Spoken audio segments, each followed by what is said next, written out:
जिला विकास समन्वय और तदारख कमिटी दिशार तृतीय बैठक पानी जल जोगाण को सुनिश्चित करने विस्तृत आलोचना विभागीय अधिकारी मध्य समन्वय रक्षा कर तृणमूल स्तर में केन्द्र सरकार योजना गुड़िकर सफल रूपायन करंतु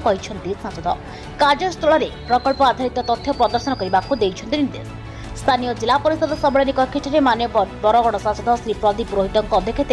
जिला विकास समन्वय और मॉनिटरिंग कमिटी दिशार तृतीय बैठक अनुष्ठित होगी। बैठक में प्रथम सोपान में माननीय बरगड़ सांसद श्री पुरोहित प्रथम बैठक में आलोच्य विषय अनुसार विभिन्न विभागीय अधिकारी कार्य समीक्षा कर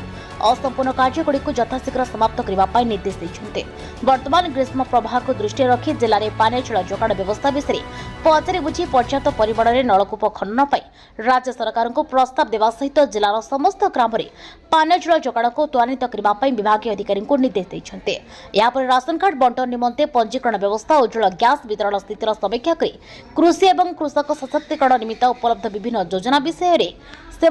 मत व्यक्त कर बरगड़ खेमानदी बल्टोकी रिपोर्ट प्रसार न्यूज।